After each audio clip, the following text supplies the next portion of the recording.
Welcome. We do these meetings every week on Fridays at 9 a.m. For those of you who don't know, my name is Corey Wright. I am a venture catalyst with Oregon Rain. I work up in the Linn and Benton counties of Oregon. I'm also an entrepreneur. I have a company. My main startup is Massive Games, and then I also have a consulting firm called Massive Ventures. That's my contact information on the screen. Feel free to reach out to me or really anyone on my team. Our emails are just Corey or Raj or Ariel at OregonRain.org. That's my LinkedIn.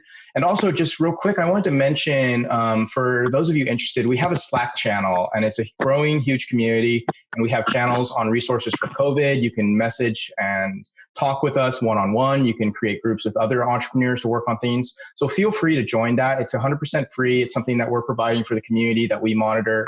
And that's just Oregon-Rain.slack.com. And one of my colleagues will add a link to join that in the chat as well. So just a quick reminder, this workshop is going to be recorded and posted to our social channels. As we've been saying, please stay on mute. Try to show your video so we can see your wonderful smiling faces this Friday morning. And use the chat at everyone to ask questions or leave feedback. And again, Raj, Ariel, Stephanie, and Jennifer from my team will be monitoring that. So if any of you are new to Oregon Rain, we're a 501c3 nonprofit, and we serve the entire Oregon region, although we're funded by various different communities. Our mission is really to partner with Oregon communities to catalyze entrepreneurial ecosystems, which you could also call infrastructure for startups and businesses, all the different things it takes to support a new entrepreneur. We really focus on connecting entrepreneurs to resources, people, programs, physical assets, capital, all those different essential components. And ultimately, our goal and our vision is really the creation of prosperous economies. We want rural towns in Oregon to thrive and prosper, for entrepreneurs to be able to try ideas, have the support to try something and either, fail fast or scale fast. So you can definitely read more about this on our website or talk to us later. But if you're new to Oregon Rain, that's just a brief overview of what we do. I'm not going to read all of these, but I just want to give a really big thank you to all of our different funders, including the guest speaker on this call. We couldn't do this work without you guys, and I really appreciate all of you inviting us into your communities. We go where we're invited to support entrepreneurs and businesses. So if you are from one of these regions, please be sure to thank your city manager or your counselors or whoever for their support. This is, again, a virtual workshop series. We do workshops on Mondays from 2 to 3 p.m. and then support groups like this from 9 to 10 a.m. So be sure to bookmark your calendars. You can find these on Facebook, Meetup, our OregonRain.org/events page, and other places.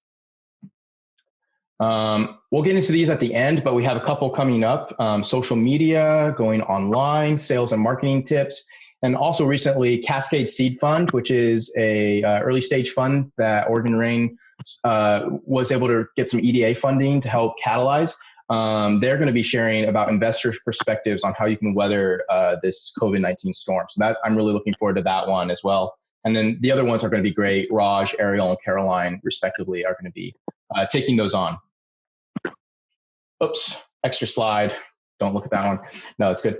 So today, I'd like to really just turn it over to our featured sponsor, Ron Green. He's the president and CEO of Oregon Pacific Bank.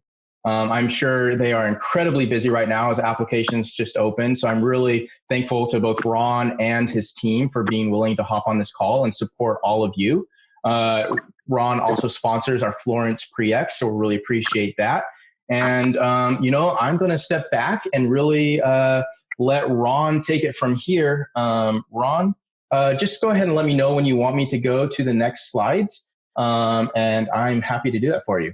Okay, well, thank you very much. I'm assuming everyone can hear me okay? Yes. Okay, great, yep. Great. I want to make sure you can hear me. Well, thanks so much for having us this morning. I do want to acknowledge also joining me this morning on the call is Ellen Huntington. Ellen is our marketing manager for Oregon Pacific Bank, and really, I will say, the brains behind most of the actions that are going on. So thanks, Ellen, for joining us. Well, we are are, boy, at an unprecedented time in the country right now. And we've said a number of times in our own organization that unprecedented times require unprecedented actions.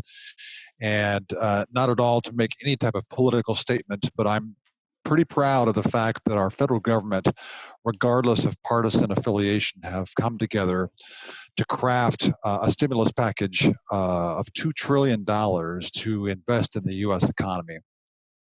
There is also a perspective, I think, that putting the country further in debt, either it be through stimulus, through bailing out organizations, through just frankly the Federal Reserve Bank, printing more money is a bad thing. But now is the time to do this. Our country needs something to ensure that we have long-term success and viability.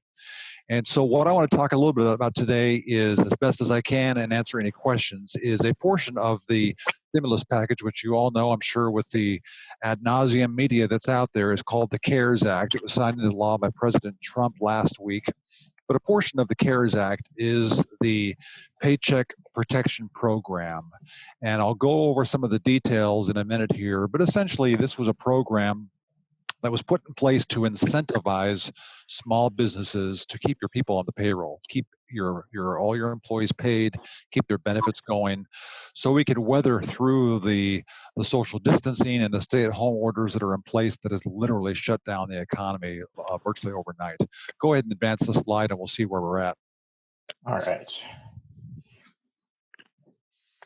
A couple things here. Even though I represent Oregon Pacific Bank and we are a proud sponsor of Oregon Rain, I don't want this necessarily to be a commercial about our bank today, because the Paycheck Protection Program is something that is offered by every bank or credit union in the country who chooses to participate. It's not a requirement that they do, but they don't have to be a pre-approved SBA lender to be involved in this. So I'm going to talk about this, and although certainly our organization is doing its best to process these applications, my first advice will always be, if you think you can benefit from this, is to talk to the bank that you have a relationship with, and I'll explain more of that as to why. Part of the program is that a couple of eligibility questions here. Let's talk about that.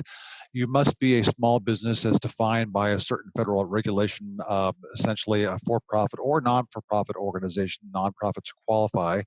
You must have fewer than 500 employees, which including ourselves, as most of us, or hopefully all of us on the line. You must be engaged in what is considered legal activity, both at the federal and state level. So unfortunately, Oregon legalized marijuana businesses don't qualify because it is still considered illegal under federal law. And must have been in business in operation on or before February 15th of 2020. So if you fit those first and foremost preliminary qualifications, you are probably eligible. Let's go to the next slide. And we'll stay on this just for a second here. And so businesses who can qualify for the Paycheck Protection Program, essentially what you can do is, we want to determine how much you can borrow. And the maximum loan amount is $2 million. Again, most of us on this call, hopefully all of us, are small businesses and wouldn't need that amount. But the amount you can qualify for is based on a formula. Essentially, the 12-month period before you apply for this loan, you would look at your total payroll costs over that 12-month period, salary, benefits if you provide benefits to your employees, any accrued vacation expense that you pay for, payroll taxes, and take all those costs over a 12-month period, divide it by 12, and then multiply that number by 2.5. Essentially, you can borrow 2.5 months of your payroll expense. So that is the first thing to talk about, is that you can qualify for 2.5 times your average monthly payroll and payroll benefits and other expenses. If you, by chance, in the last month or two, happen to apply for the SBA EIDL or EIDL loan, and all that is the disaster loan program, though it is a direct loan from the SBA. And since both Oregon and, of course, at the national level, this has been considered a national disaster, you can't apply for that. That loan, however, must be paid off by this Paycheck Protection Program loan. So I previously described that qualification calculation, all those expenses over 12 months divided by 12 times 2.5, whatever that number is, that number plus the balance of your EIDL loan, if you have that, is the amount of the Paycheck Protection Loan. So I think we got the how much you can borrow qualified out there. The great thing about this is a loan to your company, assuming if your company is an entity such as a S Corp, C Corp, LLC, you are, as the owner, you are not required to personally guarantee it. There are no requirements to pledge collateral or security of any kind. It has a 1% interest rate, a 2-year term, no payments for 6 months, although the interest at that 1% rate does accrue. And the biggest benefit of this program is if you use the money for qualifying expenses, most of that loan, hopefully all of it, is forgivable. So the U.S. Treasury Department has funded $349 billion to set a pool of money aside, and they will incentivize the SBA to guarantee bank loans. And if you use the money for payroll and other expenses, and I'll go over that just in a second here under the use of proceeds, then that loan can be forgiven, and which is a wonderful thing. This investment the U.S. government from the Treasury Department through the SBA, through your bank to you, is making in small businesses. And so that's a great thing. So let's talk about what qualifies for debt forgiveness. Well, certainly if you borrow under the calculation that I mentioned before, the 12 months of payroll expense divided by 12 times 2.5, you must use at least 75% of those proceeds to keep your people on board. You've got to keep your staff paid and essentially providing the same level of payroll costs to your organization that you were prior to the COVID event. However, you can also use 25% of the proceeds to pay your rent. If you rent commercial space, pay interest on business-related loans, whether it be for a mortgage on if you own your property, or for business debt, and utilities, all those things to keep your operation going. You can pay those with these proceeds, but no more than 25% of that loan. So at the end of all this, you're going to have the responsibility to validate that how we arrived at the calculation as to how much you're going to borrow, how much you're qualified to borrow. The bank's going to require, because the SBA requires us to get proof of that calculation. At the end of the day, you're going to sign a certification that says, I certify, and I'll just underscore this, you are certifying to the federal government, the U.S. Treasury Department, that I use this money for these purposes and that will be forgiven. I make light of this only because it's the nature as to what I do. I tend to make jokes. If you've ever done your own tax returns and you maybe have fudged slightly on your deductions, this is not the time to do it. The Treasury Department has made it very clear if there is any fraud in this program, even though you didn't personally guarantee this loan, they will pursue you to get recovery from that. So honesty is the best policy. So that is the kind of the highlights as to how much you can borrow, how much you can, what the funds can be used for the debt forgiveness. I mentioned before that virtually every bank that I'm aware of, small or large, and several credit unions as well, are offering this. I started out the conversation that we've got unprecedented times and unprecedented events. Literally, the federal government, through the U.S. Treasury Department, the Small Business Administration, and all the banks down the chain, the supply chain, have been making this up as they go along. In the last week, the Treasury Department has changed the loan terms 3 times, but now we have a final order. And banks are literally scrambling as to how do we do this? And so I think most of us who are really embracing this because supporting small businesses is really what we do, are ready today to do this. But there is a possibility that we get down the road with the SBA and that the bank or whoever you choose to work with may come back and say, we need a little more information. So be patient.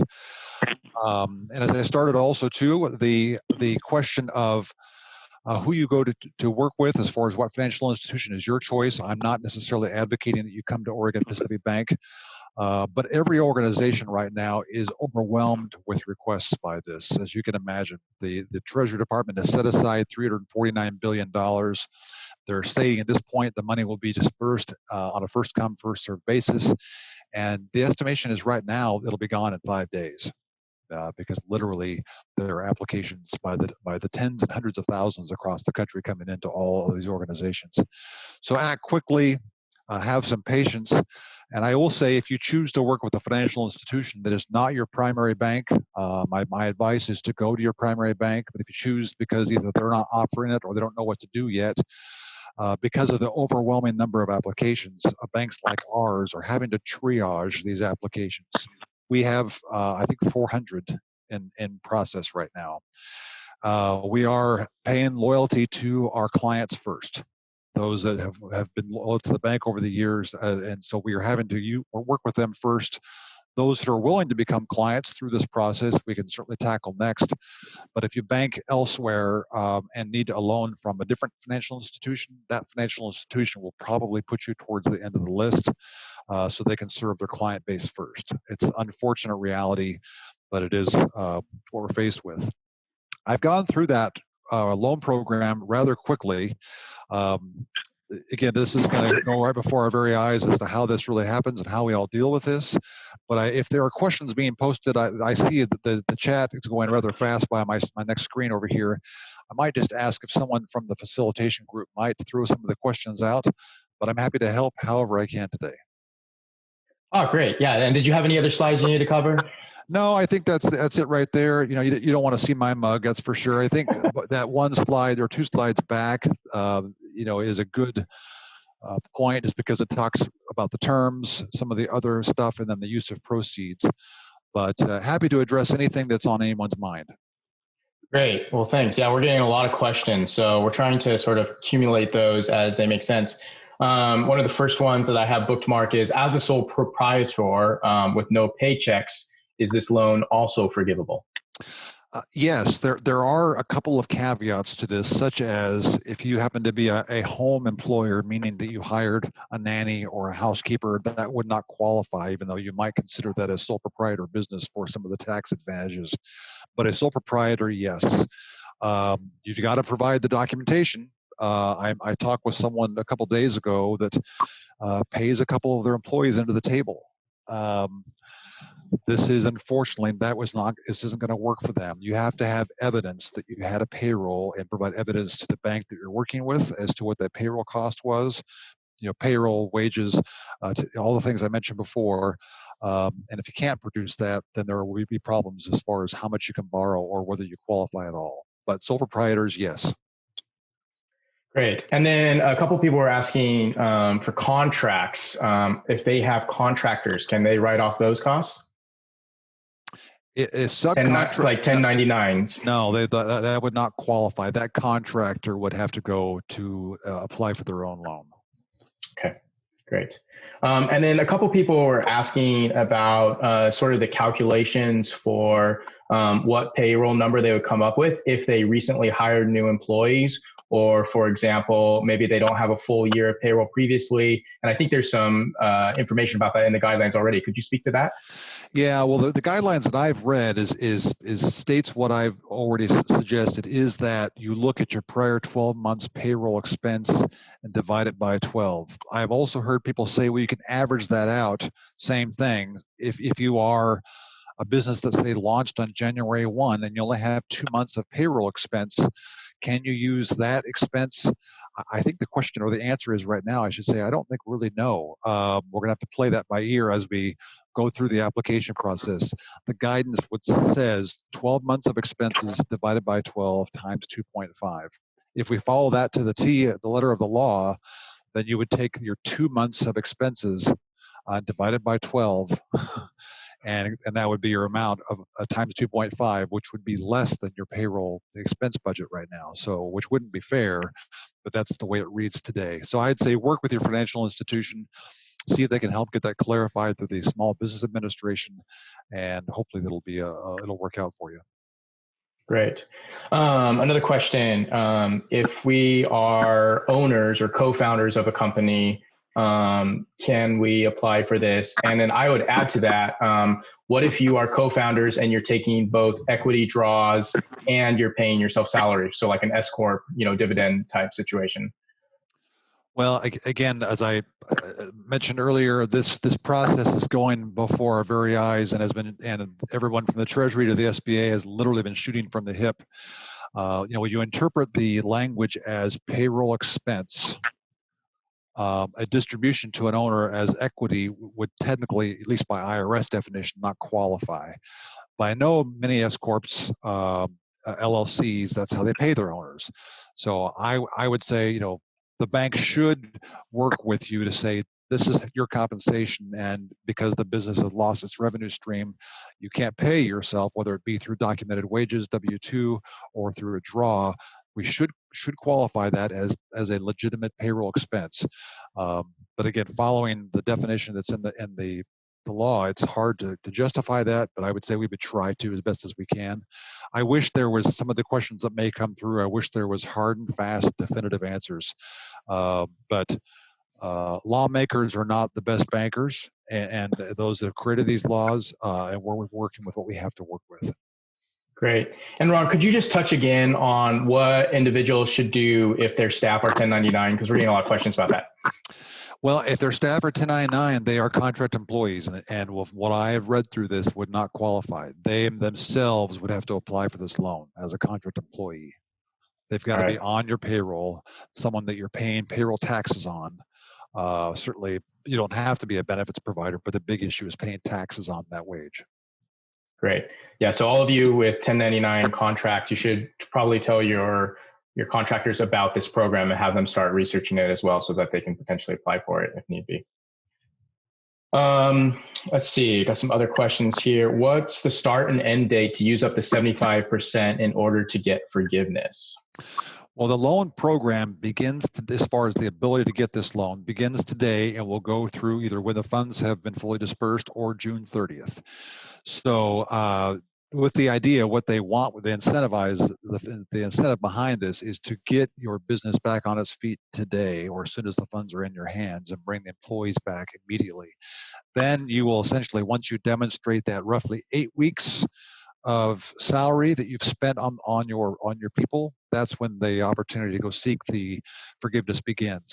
So it could be, if you had your money next Monday, it could be 8 weeks from then. If you didn't do this until June 1st, if the money was still available, it'd be 8 weeks from then. Okay, great.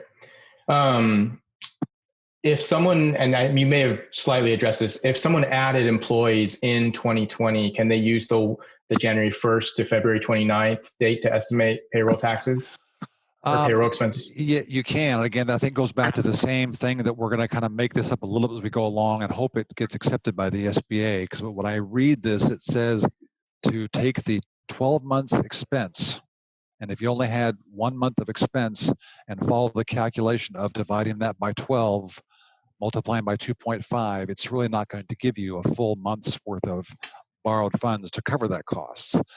But again, I think the unfairness of that would be is they're saying that businesses that are in place on February 15th or before, well, if you were a startup on January 1, you wouldn't have 12 months of expenses, obviously. So I think the bank that you work with, I'm hoping that all the banks that are choosing to do this will kind of look at that and get interpretation from the SBA and come back with a reasonable response. I hate to say it, but I think at this very moment, we don't know the answer to that 100%. Okay. And here's a question. Employees that make more than 100K are exempt from this, correct? That's correct. Thank you for clarifying that. I didn't make that. There are some exemptions when you go through the calculus of determining how much can I borrow. So I mentioned before the 12 months of expenses divided by 12. Before you do the divided by 12 and multiply by 2.5, you have to back out the salary and taxes and benefits of every person that earned more than $100,000. Okay. And of course, and if any of your employees are residents outside of the U.S., the United States of America, the expenses associated with that employee would not qualify either. So thank you for clarifying that. So that 12 months of payroll, salary, benefits, the payroll taxes expense, minus those wages for those over 100,000, and minus those wages for those that live outside the U.S. Okay. And so just to clarify, because I think myself could get confused on this, you're not bringing them down to 100K, you're completely ignoring them in that calculation. Completely ignoring them from the calculation. Great. Okay. Let's see, some more questions. In your opinion, does the PPP program replace the EIDL, or can they be used together? Well, it doesn't replace it. The EIDL loan is in place and you can borrow from that. And that's a direct loan from the SBA. But the caveat that the SBA has put forth is if you apply with a bank for the PPP loan, it must pay off the existing EIDL loan. And if you have a PPP loan outstanding, then you are not eligible to get an EIDL loan at that point. So Okay. if you think the PPP is what you need, then yes, go directly to the SBA, apply for the EIDL. But once you get the PPP, you cannot do that. And if you have the EIDL, you must pay it off with the PPP. Great. Someone has sort of two questions related to gross. I'm going to read them together. What if my gross revenue has been strong, but my payroll's low? Can I factor gross in? And I'm a sole proprietor. I don't cut myself monthly checks. I just live off the profits of my business. How would I determine my calculations, especially if my gross profits minus expenses are my earnings? Well, again, the calculation of determining how much you can borrow is strictly based on what you spent on personnel. Gross sales, gross profit has nothing to do with it. And if you had a strong business and had during the period of the look back, had very little payroll expense, that may, and I'm unfortunately going to give you some very soft and squishy words, may and should, but may affect how much you can borrow. Again, back to the question of the sole proprietor or the equity draw or the owners that live on the profit of the company. I think, from my opinion, I think if we can document that was taken to you, such as if you have the LLC or the small business account over here, and actually you moved proceeds into your personal account for your wage, not just draws to pay your mortgage and your utilities and your food bill out of the business. I think, from my perspective, that would qualify as a wage. But again, work with your lender directly. But the proof will be in the pudding. We're going to have to document every ounce of this expense to make sure it does qualify. But to me, from the common sense perspective, it should. Great. And then, Ron, could you, a lot of people are having questions about the 10K EIDL loan. Could you go into sort of clarification about that? You know, one, like, can they go for both, which I think you just addressed. Two, if they go for the 10K, is that 10K a grant? And three, what does the interest rates look like? Were those different? How is that going to all work? What do you recommend? Well, I'd have to look, since the 10K is a direct loan offered by the Small Business Administration. I think I've said this, but you don't go to a bank or a credit union for that. You apply directly for the SBA. I'm not 100%, we could quickly research this here this morning on the terms of that and or what the eligibility requirements are. But I know that as a business that is in an area declared as a national disaster, that you can get these funds to help cover costs that were caused by, in the case for us, COVID-19, to replace that. It's not forgiven. I know that. You must pay it back. That's why I think that the Paycheck Protection Program is such a valuable and wonderful piece of legislation, because it's trying to incentivize you to pay your people, keep the business going. And if you do all that, the debt's forgiven. The EIDL is a loan that you're obligated to pay back. Okay, wasn't there a stipulation that they could elect to not require 10K of that to be paid back if it was used for certain expenses? Potentially, again, I would have to defer to someone else since Okay. that's not a bank loan. But my initial understanding was that there was a repayment requirement. But it would make sense that if there was qualifying uses of that loan program, there might be some forgiveness in that. Okay. Let's see. Someone is asking, can you use PPP and Oregon Workshare program together? Do you know about that? I'm not familiar with Oregon Workshare. Can someone explain that to me? I just started learning about it myself. Okay. I believe my understanding is that essentially it sets it up to where the state helps cover part of the cost for keeping a part-time employee. Yeah. But I'm not an expert in that as well. Well, Jennifer, do you want to chip in, or if we can address that later and get back to everyone? Well, what I can say on that is that at this point, the guidance that has been put forth by the U.S. Treasury Department only talks about how the PPP and the direct EIDL loan work together. And so I guess based on that, you would have to assume that any other local, state, or regional loans or grants that are out there, I would think that shouldn't interfere with your ability to get a Paycheck Protection Program loan. Uh, but again, probably the question might be great to direct that back to that authority, that agency that's issuing that program through the state of Oregon, to see if they have a challenge with that. Great. And there's a lot of questions. A lot of people have seen, myself included, in the news outlets that compensation was capped at 100K, not deleted at 100K. So could you cite where or tell us where we can go to find more information about that? Or was that a recent guidance just issued? Yeah, so I am, yesterday, the Treasury Department, and I can try to post it to this thread here. Can I post a document to this thread, or is it just links only? I think right now it's only set up for links, unfortunately. So anyway, I would say I'll send it out, or if Rain has this, so we can get it out to everybody. It's a 31-page document. This is the official guidance that came out yesterday that describes the calculation as to how much I can borrow. And it gives some scenarios, whether I have employees that earn over 100,000 or I'm part of the EIDL loan, et cetera. And my understanding is you take your payroll cost. Some employees, here's the example. Example number 2, some employees make more than $100,000. My annual payroll is $1.5 million. Subtract compensation. Just give it back, find the right page. There we go, excuse me. I think I'll look this up to see if I can share, because I think I know what you're talking about. Yeah, which example are you using? Yeah, and actually, as I'm reading this out loud to myself, I found the page here. I think whoever posted that comment is absolutely correct. So let me read it. Some employees make more than $100,000, and here's the example. My annual payroll is $1.5 million.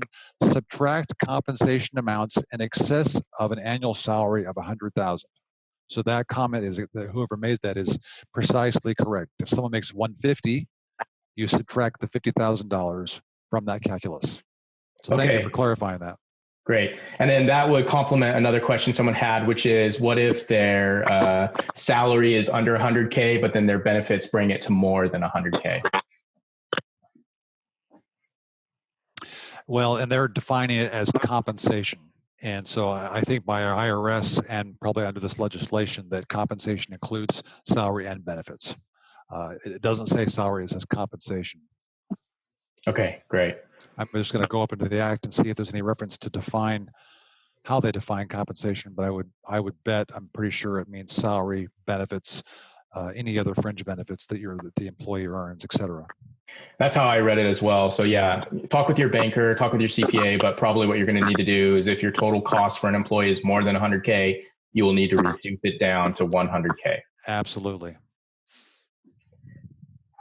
Okay, let's see. What are some other questions here? There has been a lot of confusion around the EIDL program being a grant versus a loan that's forgivable, or you need to pay it back. Thanks. Yeah, and Ron mentioned that he's not super familiar with that program. So unless he wants to hop in our follow-up email, we'll include some links about relevant information for that. My understanding, I actually applied for it for my own business, and my understanding is if the 10K is used for the things that qualify under that loan program, the SBA has the opportunity to deposit 10K in your bank account immediately and potentially forgive that 10K down the road. But we'll share some more information, because again, I am not an expert in SBA loans, but that is my understanding to date. I don't know if Ron, you have anything to add. I don't. However, I'm just on the SBA's website as we're on this call right now, trying to find the information here if I can. So I'll peruse through that. Great. Yeah. And let me see. I think I have, let me see if I can share, not that one. Share this with people. So this is, can everyone see that screen? Give me a thumbs up if you can see the SBA thing. Yes. Okay, great. So this is that application where you can learn more about that. Once you go through all of this, so let's say I'm a small business, and let's say I agree to not be a bad person, or whatever their stipulations are. They ask for all of this information. They ask for your gross revenues. They ask for your nonprofit. And then if I were able to fill out all of this, they get you to another button that talks about how would you like to potentially receive a 10K for certain expenses. And they list out, I believe, 5 scenarios that you can use that 10K for. And then I think it's solely up to the discretion of the SBA, and it's very likely that they'll ask you for additional documentation proof. One of our team members' brothers in Texas went through this process. And then based off of that, they can potentially deposit funds immediately while they're still working on approving the loan. And those funds can be potentially completely forgiven free if used for the right purposes, but you have to guarantee that you're using them for the right purposes. Otherwise, you're stealing from the government, which is a big, bad no-no. I do also know that you're not allowed to sort of double dip, if you will. So if you're going to use the disaster loan assistance program to pay payroll for, let's say, 2 employees, you cannot also use the PPP program to pay for those 2 employees as well. That's not allowed. All right, let me see what other questions we have coming up here. When you complete the application, ask for gross revenue in the previous 12 months. If you work off a fiscal year, do I use revenue for 12 calendar months or the fiscal year? The regulation, all it says is those related costs for the previous 12 months. There's no reference to fiscal year. I did see one of the comments in there. Can I just use my 2019 year? The way it reads is the prior 12 months to the date of application of loan. Okay. So.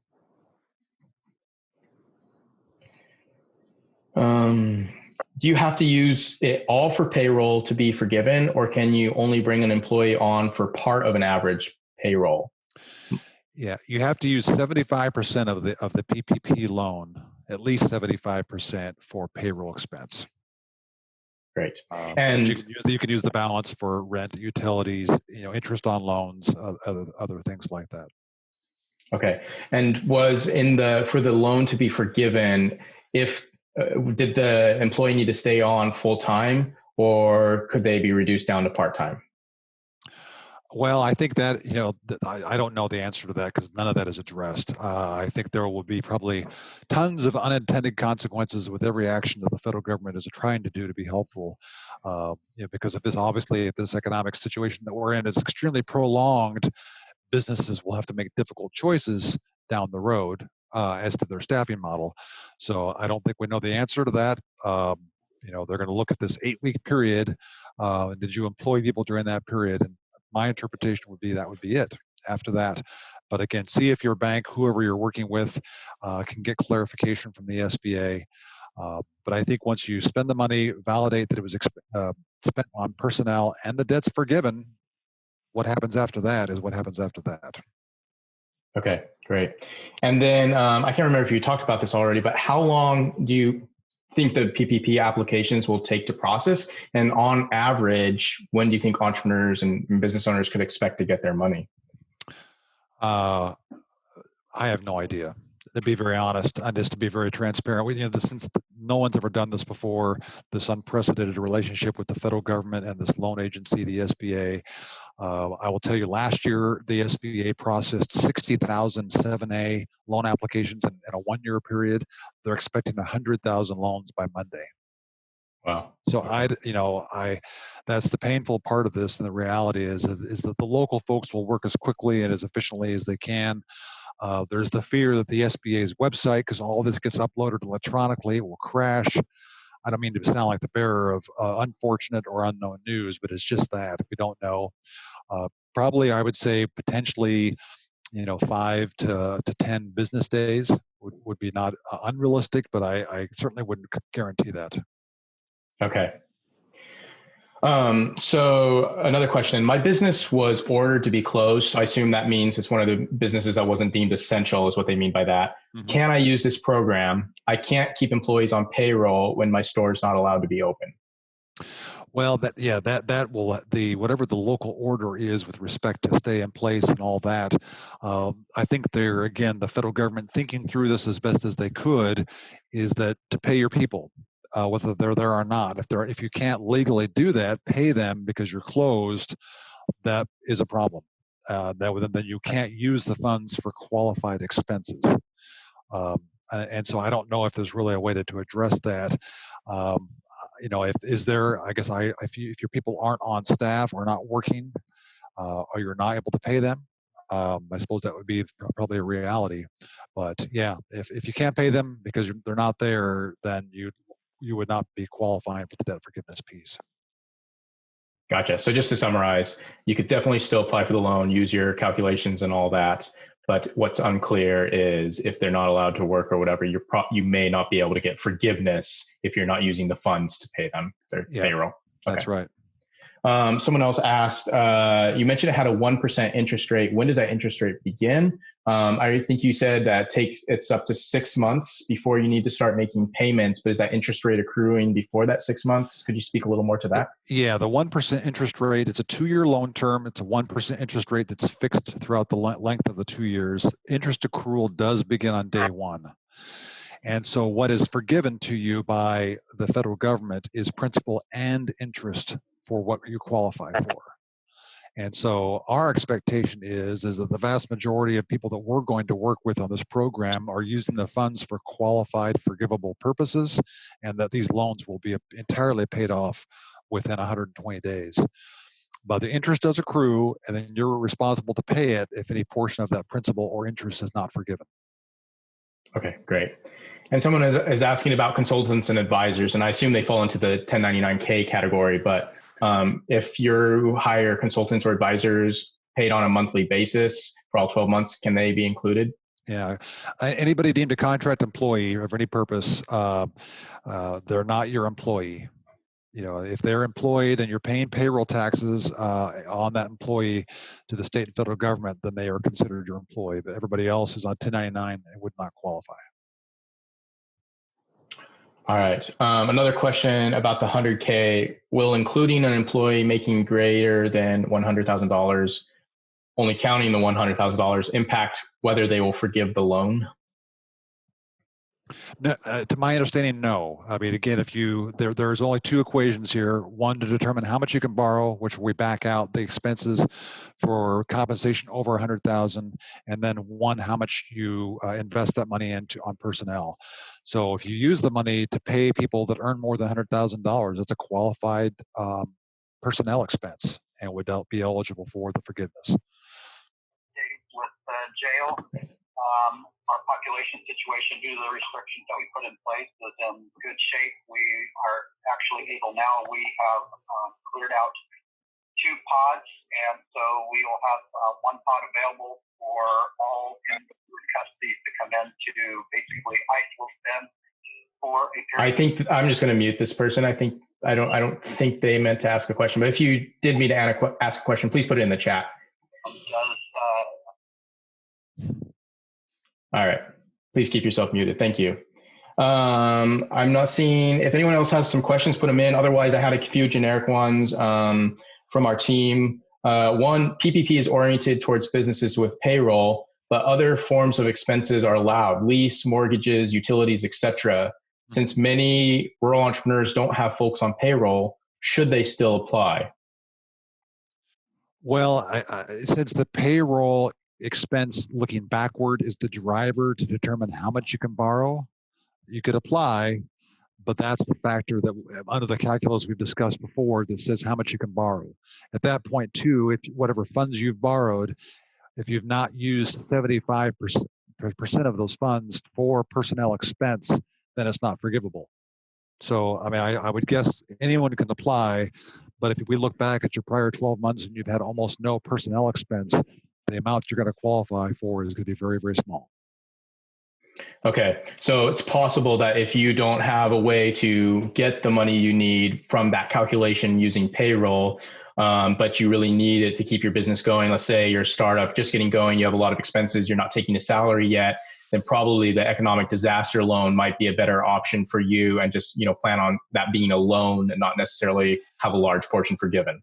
Yeah, that's right. So what I was reading, and probably you all know this, that on the EIDL loan, the disaster loan, is you can borrow actually a considerable amount of money under that program. Only a certain portion, a smaller portion, is potentially forgivable.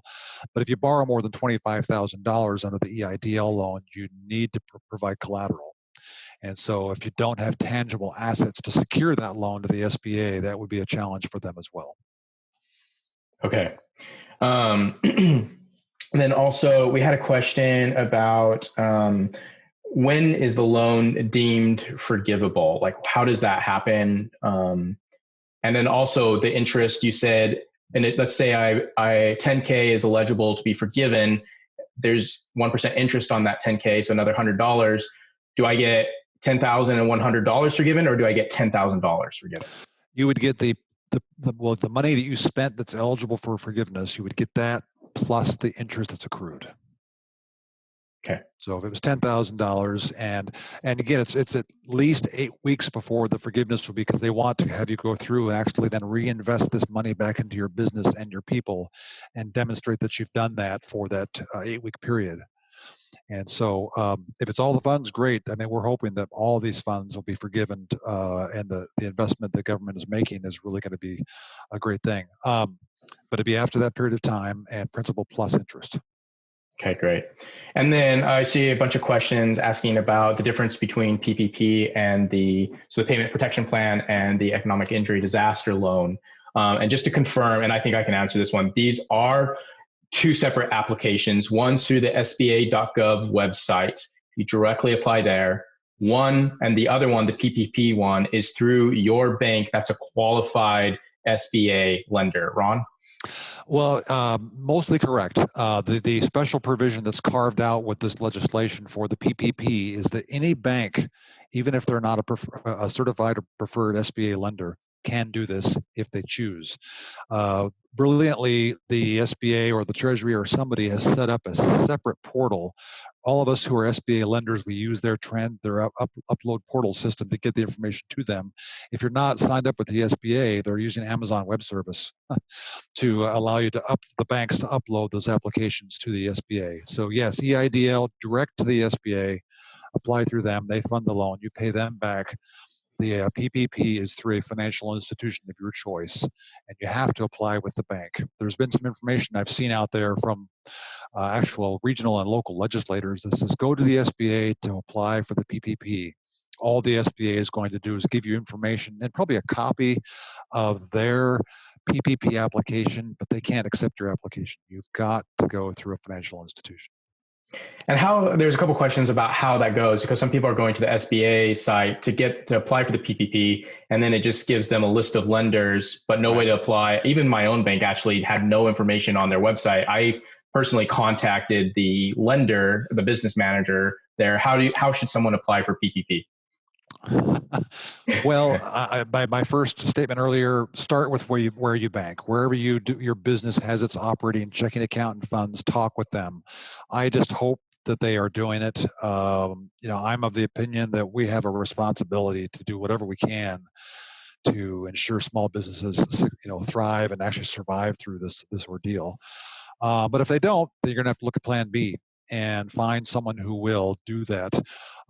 The challenge will be is that the funds may dry up before they get to you, which is a possibility, although I'm hoping that the U.S. Treasury Department comes out with a second round of money once the first $349 billion is fully deployed. But yeah, you're going to have to kind of dial for dollars a little bit and find a financial institution. I know there are a number of us out there that are doing that. With that said, I'm not being critical of the banks that either are delaying this or aren't doing it, because frankly, the direction and the guidance given to all of us from the SBA is vague at best. And we're shooting from the hip. What banks don't want to do is to make loans that we're told by the SBA are guaranteed by them. And essentially, if you are in business and you can fill out the application and you have a heartbeat and you meet all the qualifications, you will get this loan. But the bank doesn't want to make a loan that doesn't have a chance of being repaid or there's a default. And if we don't follow all the rules of the SBA, they might renege on their guarantee of us.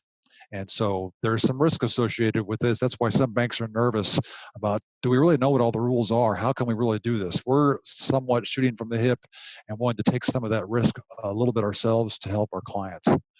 But find someone. Again, I know this in Lane County where I am, there's at least 5 or 6 banks and credit unions who are doing this the best that they can. Great. Someone asked, can you apply and then decide you don't want to accept the loan? Sure. Yeah. Okay. Yeah. And then another question.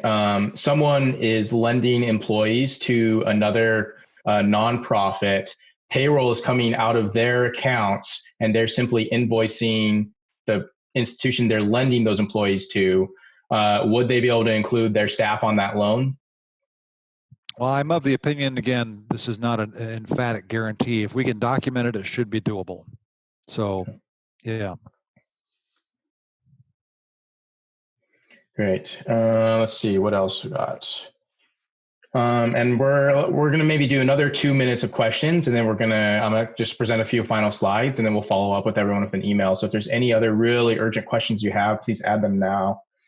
If I could just jump in with one last comment. I see that my cohort who's joined me on the call posted on the chat thread, for those that are not reading that she says many banks are not yet prepared to roll this out. The SBA released new guidance just last night that may have changed some of the application process, since banks are responsible for facilitating the applications for the PPP loan. It will take time for many banks to get the program up and running so they can start accepting applications. Check back with your local bank and check back often. The number of institutions offering the PPP loan may change daily or even hourly. Our bank, Oregon Pacific Bank, is preparing to roll out our application today, but at this very moment, it's not on our website. But my concern is that the $349 billion that's been allocated for this program in 5 days from now will be fully committed and will be out the door. And so I'm hoping that there's more funds coming soon. Great. All right, everyone. Well, Ron, thank you so much for being here on this call and assisting us. What's the best way for someone to get a hold of Oregon Pacific Bank if they have more questions or if they are in your region? Well, certainly our website is the best place to start, which is opbc.com. I'm not a direct lender for our organization, but I will be happy to take any phone call from anyone and even just talk with you. And my phone number is 541-902-9800. I would want to be a resource to small businesses in our area, even if we can't help them, give you some reassurance that we're all in this together. We will get through this. This isn't fun, and it's probably not going to continue to be fun for a while, but whatever we can do to help, we will. Awesome. Thank you so much. And for everyone on the call, I know there's a lot of people that weren't able to log in due to some technical issues. And so my team and I are going to get together after this, and we're going to see if there's a possibility to maybe host some additional workshops like these, maybe even with some additional bankers, or if Ron wants to log on again with us at some point. We don't want to ask too much from him. I'm sure he's insanely busy. But I just want to let you know that we really want to help and support you guys. So we'll be working to see how we can continue to do this in case some of you have additional questions or anything. Here's a couple links that Oregon Rain has. We will be sending out these slides to everyone, so you'll be able to click on these links. The first one, let me see if I can. The first one, apologies here, guys. Let's see if we can put these together. Technical stuff. So one of the links is a video that talks about the programs and how to use them. Another one, this is the SBA site, so you can find a lot of loan information here. And I believe, and then the other one is for the disaster loan. So again, those are on these slides. You can click those links to learn more. You can reach out to our team. Ron was really kind and gave us contact info. You can check with him. So just as a reminder, these virtual workshop series, we do these, this was a support group, but we have these workshops that are every Monday from 2 to 3 p.m. A couple different dates. So Social Media 101, Ariel is going to be taking that over. So I'm really looking forward to seeing that. The next week, Raj is going to be talking about digital sales in this era and some tips and tricks for doing that. And then our executive director, who wasn't able to join us today, Caroline Cummings, she's going to be talking about startup sales and marketing tips. And keep in mind, she's had a lot of different successes and failures in her experience as an entrepreneur. So I'd definitely recommend bookmarking that. And I'm really excited that Cascade Seed Fund, Robert and Julie are going to be speaking about their perspectives as venture capitalists, if you will, in what startups should be doing, how to weather the storm, what investments are going to be looking like, and all of that. So be sure to register on Eventbrite if any of those are interesting to you. Again, these support meetings are every Friday at 9 a.m. Because we had a ton of people call in for this one, it was a little more structured. But generally speaking, we'd like these to be an opportunity for anyone to be shared, even talking, and us helping you, providing you resources, or even just being a shoulder to lean on and cry if you need it. So feel free to do those. If there's specific topics that you'd like us to address, feel free to add it into our chat right now, or email our executive director, Caroline@OregonRain.org, and we'll see what we can do to find speakers or other people to come on and be a resource for all of you. So that's all I have for this.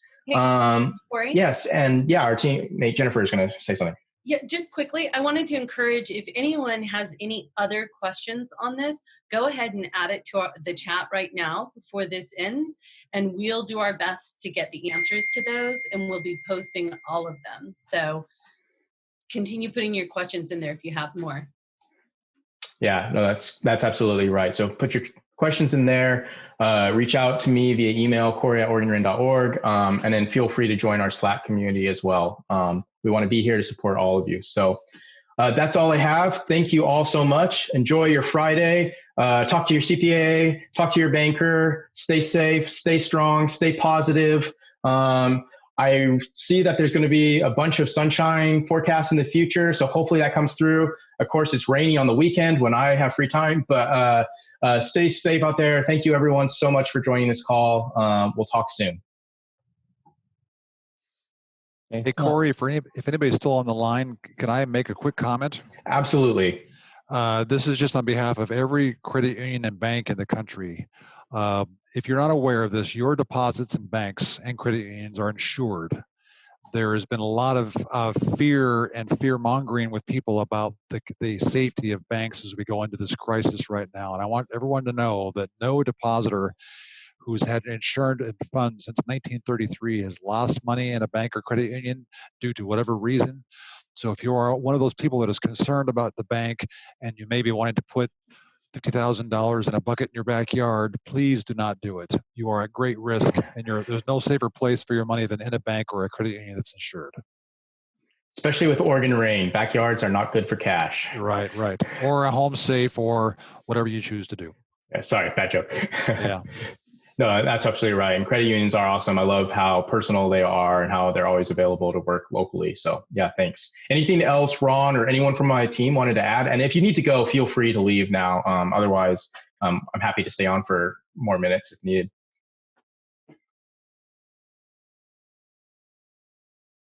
Any of the entrepreneurs have anything you wanted to say or a question real quick? All right. Oh, yeah. Time. Hi, Corey. Hi, everybody. Just thanks for your time this morning. It helped a lot to understand a little bit more of what's going on and what we can do. Especially it doesn't apply to me, unfortunately, but my husband's a contractor, so we'll be working on getting some things going for him. But just thank you for all this time that you guys have put in. It helps a lot of people. There's just a lot of uncertainty and confusion. So I just want to say thank you and have an awesome day. And yeah, good luck, everybody. All right. Thanks, Jeanette. All right, everyone. Hearing nothing else, I'm going to go ahead and end this call. But again, reach out and talk to you all soon.